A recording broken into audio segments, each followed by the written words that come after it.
예, 시장의 이슈, 기업 또 다양한 분야에 대해서 옥석가리기 하는 시간입니다. 차영주의 옥석가리기 차영주 전문위원 오셨습니다. 어서 오십시오. 안녕하십니까. 오늘도 흥미로운 주제를 골라오셨는데 화면부터 보겠습니다. 전 국민이 관심 갖는 얘기죠. 세계의 입맛을 사로잡은 K라면. 네, 주가도 강합니다. 오늘 지금 삼양식품이요. 가격 제한폭까지 올랐어요. 와, 삼양식품, 농심 이렇게 뭐 주가 강했던 경우는 있지만 삼양식품이 상한가 같은 적이 있나 싶을 정도로 강세 흐름을 가고 있는데 일단 실적 발표가 다 끝났겠습니다. 실적이 좋게 나왔나요? 예, 실적이 잘 나왔습니다. 일단 라면 업계가 2분기 실적이 어닝 서프라이즈가 나왔고요. 오리온만 오뚜기만 아직 안 나왔습니다. 이제 오뚜기도 실적이 크게 늘어난 것으로 증권가는 예상을 하고 있습니다. 가장 대표적인 게 이제 농심이죠. 농심 같은 경우 영업이익이 340억을 해서 전년 동기 대비해서 무려 700%나 상승하는 그런 모습을 보였고 삼양식품 영업이익도 440억으로 전년 동기 대비 61%가 늘었습니다. 근데 이게 지금 어떤 의미냐면 전년 동기 대비해서 잘 팔았다. 이거 굉장히 좀 좋은 뉴스죠. 그런데 작년 같은 경우 어느 정도 저희가 이제 코로나 국면에서 해제되면서 활동이 좀 늘어났었던 상황이거든요. 그거 대비해서도 늘어났다라는 거죠. 그런데 지금 우리가 다루고자 하는 것이 라면이라는 것이고 이것은 저희가 먹는 것들 아니겠습니까? 저희 시청자분들이도 느끼시겠습니다만 밤에 누군가 그 가족들이 라면을 끓여 먹으면 그 냄새 못 참죠. 고통스럽죠. 고통스럽죠. 그러니까 이게 저희들이 이제 농담삼아 얘기하는 게 아는 맛이 무섭다. 이제 이런 농담을 하는데 자, 이게 저는 굉장히 주가의 하나의 트리거가 될 수 있다라고 볼 수 있겠습니다. 우리가 기업들을 볼 때 매출과 영업이익이 늘어난다라는 도식적인 숫자상의 상황들을 보는 것도 중요합니다만 지금 이게 입맛을 사로잡기 시작했다. 이 부분에 저는 더 방점을 찍거든요.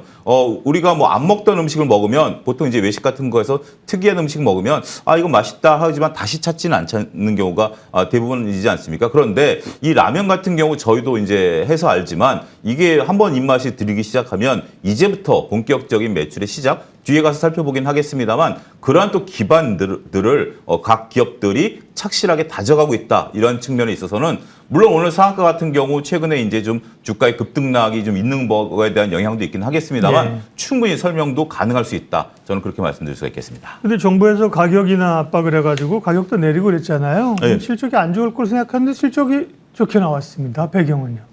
예, 그렇습니다. 그 이제 가격이나 압박은 좀 뒤에가 설명을 드리겠고, 글로벌 매출이 많이 늘었다라고 좀 말씀드릴 수가 있겠습니다. 우리가 이제 보통 이제 라면이라든지 우리 식음료 같은 경우 내수형 기업이다라는 인식들이 강한데요. 그렇죠. 라면 같은 경우 올 상반기에 수출액이 4억 4,600억 달러로 4억 달러로 처음 넘어섰습니다. 역대 최고치의 라면을 수출했다라고 말씀드릴 수가 있겠습니다.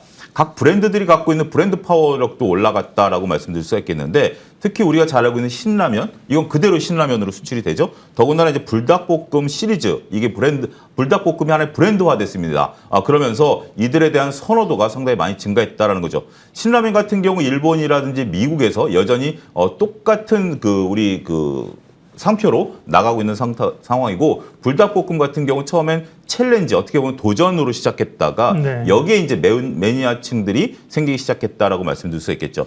농심 같은 경우 상반기 영업이익이 200%가 증가했는데 수익의 절반을 해외에서 거둬들였습니다. 어마어마한 수치를 해외에서 거둬들였고 특히 이제 농심 같은 경우 미국 현지 공장이 그동안에 이제 구조조정을 통해서 가동률이 좀 떨어지긴 했습니다만 이제 본격적으로 가동하기 시작했고 또 한 가지 이것을 파는 판매처도 중요하지 않겠습니까? 월마트라든지 코스트코 같은 경우에서도 매출이 증가하고 있는 추세들이 나타나고 있기 때문에 미국은 미국에 생산해서 미국에서 판매하는 그러한 체계를 만들어냈다는 점이 굉장히 중요합니다. 최근 저희가 이제 화장품 ODM 업체들의 주가도 굉장히 좋은 것들 중에 하나가 미국 현지 공장이 가동되기 시작해서 그런 것들이 이제 주가 퍼포먼스를 나타내는 거 아니겠습니까? 삼양식품 같은 경우 아직까지는 국내에서 제품을 만듭니다. 그렇기 때문에 아까 얘기한 4억 4천만 달러 중에 60%를 삼양식품이 해냈습니다. 이분도 굉장히 중요한 부분들이다라고 말씀드릴 수가 있겠고 미국과 중국 판매법인의 수익성 개선 효과가 나타나기 시작하면서 다양한 퍼포먼스를 보이기 시작했다라는 거죠. 자, 불닭볶음 브랜드가 1년에 몇 개나 팔릴까요? 너무 어려운 질문입니다. 근데 한번 우리가 이제 상식적으로 보면 글로벌리 약 10억 개씩 팔린답니다. 와. 그러니까 저희가 이제 저희 인구가 4천만 명이니까 찍어서 이렇게 얘기하려고 그랬는데 그럴 정도이기 때문에 이게 이 정도가 판매된다, 10억 개가 판매된다, 어마어마한 수치죠. 그렇기 때문에 최근에 주가 퍼포먼스가 이렇게 나타나고 있다 이렇게 설명드릴 수가 있겠습니다. 네. 역시 이제 K자가 붙어야 되는 해외 쪽 모멘텀이 반가운데요. 다만 이제 국내에서는 사실은 보면 라면이나 이런 거에 대한 수요가 전체로 폭발적이진 않습니다. 맞습니다. 신제품 있는 것도 아니고 거기다가 가격이나 압력도 있었는데요. 그런 국내외 부정적인 변수들은 크게 우려하지 않아도 됩니까? 아무래도 이것을 증권가에서는 조금 다소 변수로 좀 보고는 있습니다. 그동안에 우리가 라면 업계를 대표적으로 보게 된다라면 이게 이제 원가와 이제 이익 규모가 이렇게 이 정도 이제 이익이 나는 거죠. 그러다가 네. 원가 쭉 밀고 오면 판매 가격이 올리고 원가를 올리면 판매 가격이 올라가고 이제 이런 식으로 라면이 이제 이익을 나타내는 그런 구조를 나타냈는데 아무래도 정부가 이제 이 부분에 대해서 좀 손을 보겠다라는 거 아니겠습니까? 특히 이제 밀가루 가격이라든지 이런 것들이 안정이 되고 있는 상태인데 왜 라면 가격을 내리지 않느냐라는 어떤 구두 경우가 있었고 여기에 따라서 일부 업체들이 판매 가격을 좀 낮추는 그런 부분들이었죠. 기업이 판매가를 낮춘다라는 것은 그만큼 이익이 훼손된다라는 거죠. 예를 들어서 1,000원짜리를 900원에 한다라면 원가가 떨어진 부분들도 있습니다만 우리가 그 100원이라는 이익을 고스란히 반납하는 것이기 때문에 다소 부정적일 수 있었고 최근에 주가 움직임도 그에 따라서 못 올라갔었던 상황들이었다라고 말씀드릴 수 있겠죠.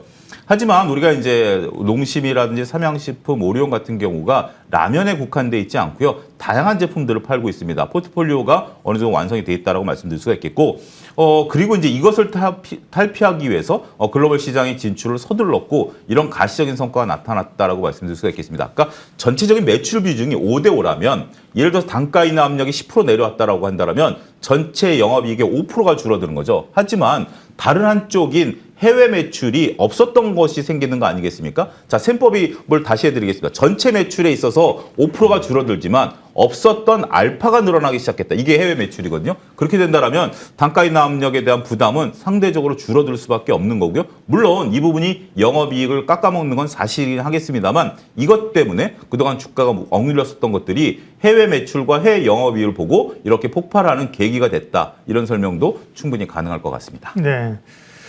음식료 관련주가 안 그래도 이제 조금 최근에 관심을 좀 받습니다. 곡물가가 다시 좀 올라서 그런지 라면 강하고요. 상대적으로 보면 이제 주류 쪽 이런 쪽은 아직까지 부진한 상황이고요. 오늘 라면 관련주 얘기하셨는데 음식료주 또 라면 관련주 투자 아이디어 관심 좀 마무리해 주십시오. 아무래도 주류 같은 경우는 내수용이다 보니까 이런 것들이 조금 주가 퍼포먼스가 없고 지금 이제 우리가 봐야 되는 것은 글로벌화되는 부분들을 봐야 될 것 같아요. 저희가 한 달 전에 MTN에서 그랬죠. 이번 2분기 실적 시즌에 있어서 기대하지 않았던 업종에서 퍼포먼스가 나타나면 주가 폭발할 것이다. 저희가 이제 한번 다뤘습니다. 예. 바로 이게 음식료 업종도 여기에 해당된다라고 말씀드릴 수가 있겠죠. 일단은 지금 뭐 K자가 붙은 거 이런 부분들에 대한 선호도들이 늘어나고 더군다나 이제 저도 유튜브 가끔 보면 해외에서 오신 분들이 우리 이제 드라마 보면서 라면 먹는 장면을 보니까 도대체 맛이 어떤가 궁금했었다, 먹어보겠다, 뭐 이런 분들이 있기 때문에 이런 매출이 늘어난다라고 봐야 되겠죠. 또 현지 공장들이 안정화 단계로 들어가고 있습니다. 농심이라든지 삼양식품 이런 것들이 현지 공장들을 그동안 리모델링 해가지고 새로운 판매가 생산이 늘어났다라는 점도 매우 기치가 주목된다라고 좀 말씀드릴 수가 있겠습니다. 제가 이제 이것을 오전에 뽑았는데 이미 삼양식품에 대한 주가 퍼포먼스가 이미 올라가고 있긴 합니다. 근데 삼양식품이 가장 중요한 게 기존에 농심이 1위였다라면 농심은 신라면 브랜드 단일 브랜드입니다. 하지만 그렇죠. 예. 삼양식품 같은 경우는 불닭볶음 면이 아니라 불닭볶음 브랜드로 요즘 부르고요. 다양한 퍼포먼스에 대한 제품들이 나오고 있기 때문에 그러면 아무래도 새로운 것들 나오면 또 먹어보는 그 분들도 계시지 않습니까? 그렇기 때문에 현재로서는 삼양식품을 탑픽으로 보셔야 될 것 같고 오리온이라든지 오뚜기 같은 경우도 실적이 좀 나오면 상대적으로 따라가는 모습을 보일 가능성이 높지 않을까 말씀드릴 수가 있겠습니다. 차영재 욕석 가득이 오늘은 MTN 차영재 전문위원과 함께 라면 이야기, 음식료 관련된 이야기 함께했습니다. 고맙습니다. 감사합니다. 지수는 큰 변화 없습니다. 코스피는 2,566, 오히려 이제 조금 더 벌어졌죠. 24포인트 떨어졌고요. 코스닥은 1.8%로 전반적인 조정 양상으로 진행이 돼 갑니다. 이슈 MB 오늘 순서는 여기까지 해서 마무리하도록 하겠습니다. 함께해 주셔서 고맙습니다.